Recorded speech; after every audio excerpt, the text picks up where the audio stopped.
Hello and a very warm welcome to Sunaira Azhar Official. It has been a very happening weekend. आमतौर पे weekend पे इतनी news होती नहीं है बट बहुत कुछ होता रहा है दुनिया में और अगर बिल्कुल एक बर्ड्स आई व्यू मैं आपको दूं कि कौन सी इंपॉर्टेंट खबरें हैं तो एक तो प्राइम मिनिस्टर ऑफ यमन जो है वो एक इजरायली स्ट्राइक में उनकी डेथ हो गई है और ये बहुत ज़बरदस्त बड़ी इम्पैक्टफुल स्ट्राइक थी फ्रॉम इज़राइल और ये हूसी रन गवर्नमेंट है। ये याद रखें कि वहाँ पे यमन में इस वक्त हूसियों की गवर्नमेंट है और वी ऑल नो कि उनके साथ तकरीबन वैसी ही राइवलरी या वैसी ही एक कॉन्फ्लिक्ट की नौयत है जैसी हमास के साथ है, जैसी हिजबुल्लाह के साथ है। तो इसको बड़ा मेजर ब्लो कंसिडर किया जा रहा है जो हूसीज़ गवर्नमेंट है उसके लिए। रॉयटर्स रिपोर्ट कर रहा है the prime minister of Yemen's Houthi run government and several other ministers were killed in an Israeli strike on the capital Sana'a. The head of the Houthi Supreme Political Council said on Saturday in the first such attack to kill senior officials.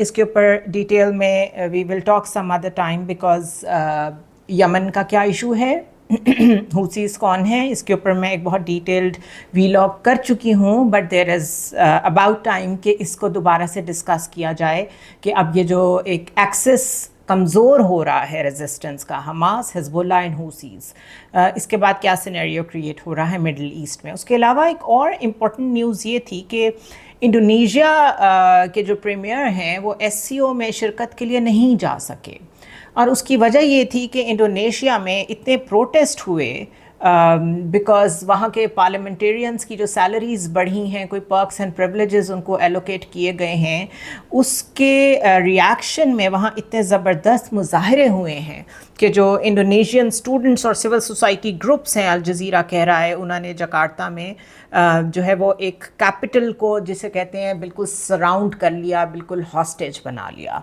और umbrella group that represent students cited impossible conditions for their decision to call off Monday's protests, while the Alliance of Indonesian Women said it was to avoid any crackdown on the authorities. इतने वो bloody हो गए protest, deaths भी हुई हैं वहाँ लोगों की कि जो प्रेसिडेंट हैं उनको अपनी वो जो सारी मेजर्स थी जो उन्होंने करंट लॉ मेकर्स को बेनिफिट्स दिए हैं उसको वापस लेना अनाउंस करना पड़ा।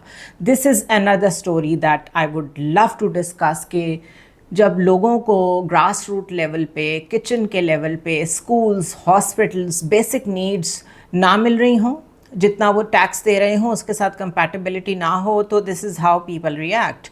और अगर कोई ख़ास क्लास अपने आप को प्रिविलेज समझ के अपने आप को बेनिफिट्स देती जा रही हो, this is how people react.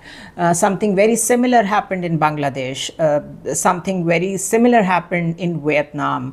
तो ये दुनिया में हो रहा है। So this is a phenomena that needs to be studied कि मेरे ख्याल है कैपिटलिज़म की जो एक कंट्रोल है दुनिया में हुकूमतों का इस सिस्टम के ज़रिए से वो कमज़ोर हो रहा है and people are rising for their rights now. Now let's come to the top news जिसको सारी दुनिया डिस्कस कर रही है, वो है SCO समिट तियानजिन में, चाइना में। और अभी तक क्योंकि वो जारी है उसके विजुअल्स आ रहे हैं और from the body language of the state ministers and head of states, prime ministers जितने वहाँ इकट्ठे हुए हैं, हर चीज़ डिस्कस हो रही है, अंडर स्क्रूटनी है। अगर बिल्कुल समराइज़ करें उसको, बिकॉज अभी मिलिट्री डे परेड उनकी बाकी है, जब वो कंक्लूड होगी और एक जॉइंट कम्युनिके आ जाएगा तो उसके बाद it would be much easier to understand and say कि इसमें से फाइनल आउटकम क्या निकला है। बट अगर इसको समराइज़ करें तो Xi Jinping's vision for a new world order बहुत खुल के सामने आया है। उन्होंने एक इक्वल और एक ऑर्डरली मल्टीपोलराइजेशन की बात की और ये कहा कि जो ग्लोबलाइजेशन है इसको मज़ीद इंक्लूसिव होने की ज़रूरत है, इसमें सारे मुल्कों की इक्वल लेवल पे से होनी चाहिए, rather than probably he was saying कि 4 और 5 कंट्रीज़ जो बिग पावर्स हैं, जो P5 हैं, उनकी सिर्फ से हो और बाकी किसी कंट्री की से मैटर ही ना करती हो। सो ही टॉक्ड अबाउट मल्टीपोलराइजेशन और साथ साथ उन्होंने एक इंक्लूसिव ग्लोबलाइज्ड वर्ल्ड की बात की, positioning the SCO as a model for a new international relations. This is very significant. 7 years में पहली दफ़ा इतने की मेंबर स्टेट्स वहाँ पे इकट्ठे हुए हैं और उसमें to coming up with such an idea of multipolarisation और SCO को उसका सेंटर करार देना, this is a clear message जो हम बहुत डिस्कस करते रहते हैं कि ग्लोबल साउथ इज़ राइजिंग, लेकिन इस ब्लॉक के प्लेटफॉर्म से ये मैसेज जाना, so let's put it this way कि अब उन्होंने उसको फॉर्मल कर दिया है कि this is the new world order. उन्होंने मेंबर स्टेट्स के ऊपर जोर दिया कि वो अपनी अपनी लेवरेज को यूज़ करें, क्योंकि एक मेगा स्केल मार्केट मौजूद है हमारे पास, ताकि हम अपने ट्रेड और इन्वेस्टमेंट के इंफ्रास्ट्रक्चर को स्ट्रॉन्ग कर सकें, स्पेशली एनर्जी में, इंफ्रास्ट्रक्चर डेवलपमेंट में, साइंस एंड टेक्नोलॉजी में और AI में। इसके अलावा उन्होंने ओपन क्रिटिसाइज़ किया उन्हीं वर्ड्स में जिन वर्ड्स में वो हमेशा US को क्रिटिसाइज़ करते हैं, cold war mentality and block confrontation, कि आप कोल्ड वॉर मेंटालिटी से निकल ही नहीं रहे हैं, आप ब्लॉक्स बना के बैठे हुए हैं, सिक्योरिटी के पर्सपेक्टिव से हर चीज़ को देखते हैं। और रेफरेंस ज़ाहिर है वो किसको कर रहे थे, US को और US लेड अलायंसेस को और ट्रेड वॉर्स को, जिन्होंने दुनिया की इकोनॉमी को इस वक्त डिस्टर्ब करके रखा हुआ है। रशियाज़ अलाइनमेंट विद चाइना की अगर बात करें तो व्लादिमीर पुतिन ने कम्प्लीटली प्रेसिडेंट शी के इस एजेंडा को बैक किया, इसकी बहुत तारीफ़ की और SCO को कहा कि ये जेन्युइन मल्टीलैटरलिज्म को प्रमोट कर रहा है ये प्लेटफॉर्म। बहुत ज़्यादा उन्होंने नेशनल करेंसीज़ की बात की, हाईलाइट किया कि नेशनल लेवल पे जो हर कंट्री की अपनी करेंसी है उसकी इम्पोर्टेंस होनी चाहिए इन ट्रेड सेटलमेंट्स, ताकि हम रिड्यूस कर सकें reliance on the US dollar. इसके अलावा पुतिन ने यूरेशियन सिक्योरिटी सिस्टम की भी बात की। अब Eurasia is something, so EUR is for Europe and Asia is for Asia. So जहाँ यूरेशियन अलाइनमेंट होती है ज्योग्राफी में, वो जो पूरी बेल्ट बनती है उसको यूरेशियन सिक्योरिटी कहते हैं और इसको हमेशा इग्नोर किया जाता है। The countries who are at the neck of this area geographically, उनको कभी कंसिडर ही नहीं किया जाता कि एशिया और यूरोप भी इंटरलैप करते हैं और इनका भी एक सिक्योरिटी स्ट्रक्चर होना चाहिए, और रशिया इसे हमेशा से बैक करता रहा है। लेकिन होता क्या रहा है, हमेशा से नेटो और एक यूरोसेंट्रिक जो सिक्योरिटी प्रिज्म है वो ही हाईलाइट होता है, उसी की बात होती है। नेटो के अलावा किसी और अलायंस का ना आज तक किसी ने कोशिश की है, ना किसी ने बनाने का नाम लिया है, लेकिन अब क्लियरली ये बहुत महसूस किया जा रहा है कि अगर आपने नेटो जैसे अलायंसेस और बनाने हैं और आपने यूरोप पे रिलायंस से निकलना है उन एरियाज़ ने जो असल में एशिया और यूरोप दोनों का हिस्सा हैं, या उस एपिक उस सेंटर पे वाक़े हैं जहाँ पे ये दोनों मिलते हैं, तो हमें भी एक नेटवर्क और एक बैलेंस्ड अलायंस की ज़रूरत है, एक सिस्टम की ज़रूरत है। सो पुतिन ने उस पे ज़ोर दिया और कहा कि हम जिस यूरोसेंट्रिक इस वक्त अहद में जी रहे हैं वो यूरेशियन सिक्योरिटी को केटर नहीं करता, वो वेस्टर्न फ्रेमवर्क को केटर करता है। सो ये दो चीज़ें they are I think lethal, और इसके बाद इसके ऊपर जो डेवलपमेंट्स होंगी we would have to watch very closely, because उन्होंने एक तो सिक्योरिटी स्ट्रक्चर नया बनाने की बात कर दी है, क्योंकि इससे होगा ये कि यूक्रेन जैसे मुल्क जो कि टिल्ट शो करते हैं to get away from Russia towards Europe या टूवर्ड्स वेस्ट, उनको एक और ब्लॉक मिलेगा और वो हॉस्टिलिटी कम करने के लिए एक और स्ट्रक्चर मिलेगा कि आप असल में तो जोग्राफिकली यहाँ बिलोंग करते हैं, वाई गो टू यूरोप। तो एक तो पुतिन ने वो लॉन्च कर दिया है, दूसरा उन्होंने नेशनल करेंसीज़ की बात कर दी है, डी डॉलराइजेशन की बात कर दी है, जो एग्जैक्टली वही बात है जो ब्रिक्स करता है।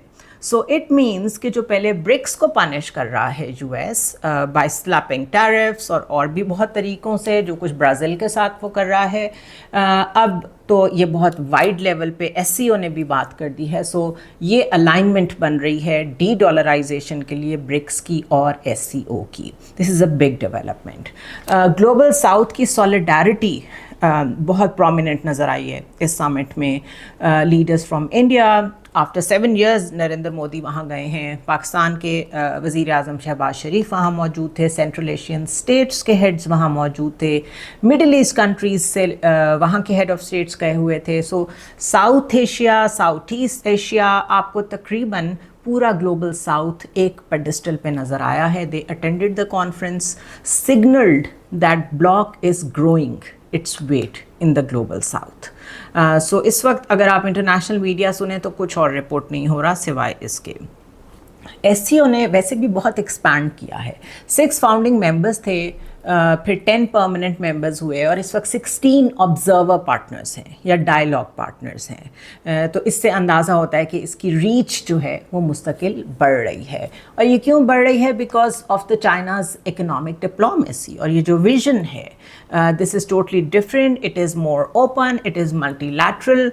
इसमें अपॉर्चुनिटीज़ ज़्यादा नज़र आ रही हैं डिफरेंट कंट्रीज़ को एज़ कम्पेयर टू जो ऑलरेडी एग्जिस्टिंग एक कैपिटलिस्टिक वेस्टर्न लेड मार्केट है उसके मुकाबले में। तो चाइना का जो इकोनॉमिक डिप्लोमेसी का विजन है वो बड़ा कामयाब नज़र आया। और इस प्लेटफॉर्म पे एक और इम्पॉर्टेंट फैक्टर ये है कि प्रेसिडेंट शी ने अनाउंस किया 2 बिलियन युआन जो चाइनीज़ करेंसी है, जो कि तकरीबन 280 मिलियन डॉलर्स बनती है, उन्होंने अनाउंस की in free aid for SCO members in 2025 plus 10 billion yuan in loans via the SCO banking consortium.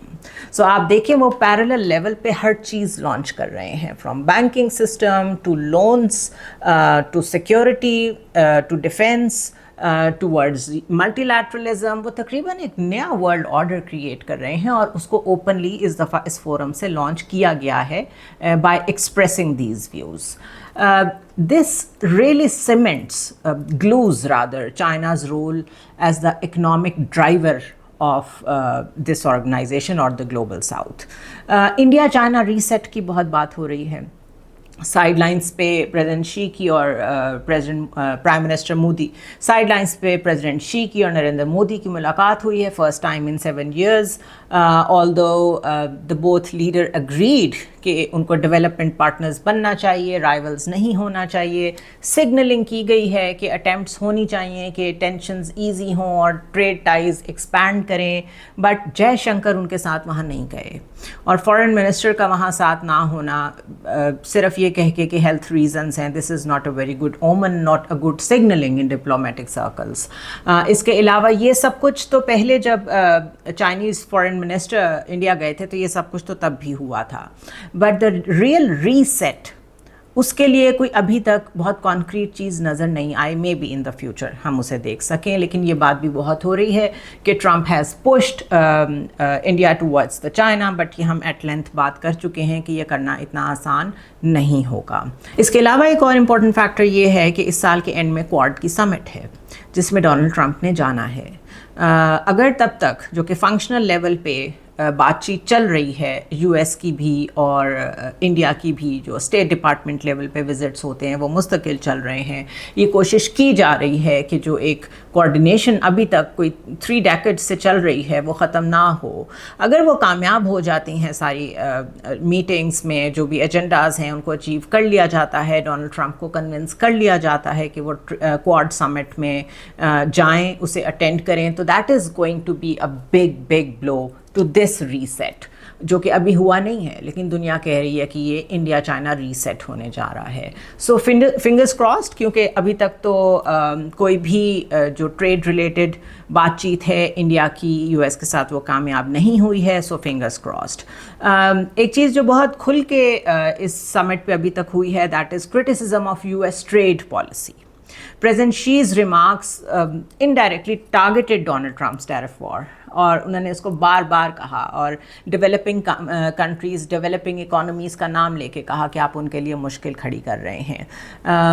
Example में उन्होंने इंडिया का भी जिक्र किया और आई थिंक वहाँ बैठे हुए Narendra Modi I don't know कैसे फील कर रहे होंगे कि इस वक्त डेवलपिंग कंट्रीज़ के साथ जो सलूक हो रहा है उसकी बात हो रही है। हम अपने आप को बहुत बड़ी इकोनॉमी समझते हैं, लेकिन हमें शी जिनपिंग ने डाल दिया है डेवलपिंग इकोनॉमीज़ में कि उनके साथ जो है वो यूएस कोई अच्छा सलूक नहीं कर रहा। Then there is a very different perspective which nobody was expecting, that is एक legitimacy मिली है internationally SCO को, क्योंकि UN secretary general Antonio Guterres जो हैं उन्होंने भी ये समिट अटेंड की है और एंटोनियो गुटेरेस ने एम्फसाइज़ किया कि चाइना जो है एक बड़ा फंडामेंटल रोल प्ले कर रहा है इन डिफेंडिंग ग्लोबल मल्टीलैटरलिज्म, और साथ लेजिटिमेसी दे दी उन्होंने एक तरह से कि अगर इस वक्त दुनिया में कोई पीस मेकिंग में, मल्टीलैटरलिज्म में कोई लेजिटिमेट रोल प्ले कर रहा है तो वो चाइना है। सिर्फ नाम नहीं लिया, but in other words what does this mean کہ اس وقت نہ تو ایسا UK کر رہا ہے، نہ فرانس کر رہا ہے، نہ US کر رہا ہے، based on what is happening in Middle East and Gaza. So اگر سمرائز کریں اس کو تو یہ جو ٹیانجن سمٹ ہے اس نے شو کیس کیا ہے SCO کو as an alternative power centre as compare to the US led global order. China نے پوزیشن کیا ہے اپنے آپ کو as an economic engine, as the leader of the multipolar global south. Russia has provided geopolitical and security backing to it, اس کو support کر رہے ہیں وہ. انڈیا جو ہے وہ کاشیسلی کر رہا ہے لیکن کوآپریشن کی سگنلنگ کر رہا ہے. So the event has reinforced کہ SCO ایک ایسا پلیٹ فارم ہے گلوبل ساؤتھ کا جو اس وقت بالکل سولیڈیفائڈ ہے، یونائٹڈ ہے، اکنامک انٹیگریشن میں بلیو کرتا ہے اور پوسٹ ڈالر فائنینشیل سسٹم میں بھی بلیو کرتا ہے اور آلٹرنیٹیوز کی تلاش میں ہے. سو دس از ہیوج ڈیولپمنٹ. یہ اس سمٹ سے ایک پلیٹ فارم سے بہت زیادہ میسیجز گئے ہیں. اور اگر یہ کہا جائے کہ ابھی تک the world view was completely focused on US treating its own allies in a way کہ سمجھ نہیں آ رہی تھی کہ ان کی فارن پالیسی کیا ہے، ان کی اکنامک پالیسی کیا ہے، گلوبل آرڈر کس طرف جا رہا ہے، ورلڈ پیس کس طرف جا رہا ہے. تو یہ سب ایک میسج ہے اور سگنلنگ ہے کہ there is an alternative in place over there. اور UN کے سیکرٹری جنرل کا وہاں ہونا مینس کہ they also need some moral support. Multi literalism means ایک ایسا ورلڈ آرڈر جس میں سب کی سے ہو. یونیلیٹرلزم مینس کہ ایک گلوبل پاور جو سمجھے گی کہ جب چیزوں کو جیسے لے کے چلنا ہے ہم بتائیں گے کیسے چلنا ہے. سو ایک طرح سے جو میسج میں ریڈ کر رہی ہوں، it is a rejection of that unipolarity, a system led by US جو امریکہ اپنی ایک دھونس جما رہا ہے دنیا پہ، جیسے چاہ رہا ہے سسٹم کو لے کے چل رہا ہے، جس کے ساتھ جو مرضی سلوک کر دیا. ڈونلڈ ٹرمپ تو بہت کروڈ وے میں کر رہے ہیں، ویسے بھی US یہی کرتا آیا ہے. اور میں اتفاق سے ویتنام وار کی ہسٹری پڑھ رہی تھی تو مجھے تو 1960s میں جو پالیسیز تھیں، 1970s میں جو پالیسیز تھیں، 80s 90s، کسی ڈیکیڈ میں امریکن ایگریشن میں اور اس پاسچرنگ میں کہ وہ سمجھتا ہے کہ وہی ایک پولیس مین ہے جو دنیا کو گائیڈ کرے گا اور بتائے گا کس طرف جانا ہے، کوئی چینج نہیں آیا، بلکہ وہ اگریشن بڑھتا گیا ہے وقت کے ساتھ ساتھ. اسی لیے نیوز کی وجہ سے ٹائم نہیں ملتا، اسی لیے otherwise it's very important to read the history and talk about it. For example ایک اور خبر جو بہت امپورٹنٹ ہے وہ یہ ہے کہ پاکستان نے آرمینیا کے ساتھ ڈپلومیٹک ٹائز جو ہیں وہ قائم کر لیے ہیں، جو کہ پہلے نہیں تھے، کیونکہ ہم آذربائیجان کے ساتھ تعلقات اپنے جو برادرانہ ہیں ان میں بلیو کرتے تھے. آرمینیا کا جو ہے وہ جھگڑا چل رہا تھا آذربائیجان کے ساتھ، تو وہ جو ایک ڈیل کروائی ہے پریزیڈنٹ ٹرمپ نے، جس کی وجہ سے وہ کہتے ہیں کہ مجھے نوبیل پیس پرائز ملنا چاہیے، that is very important to be discussed. اس سے بھی آپ کو ایک ہسٹورک پرسپیکٹیو بھی ملے گا اور سمجھ آئے گی کہ اس ڈیل میں سے بھی ڈونلڈ ٹرمپ نے کیا اچیو کیا ہے. But that I will do tomorrow. This is all for now.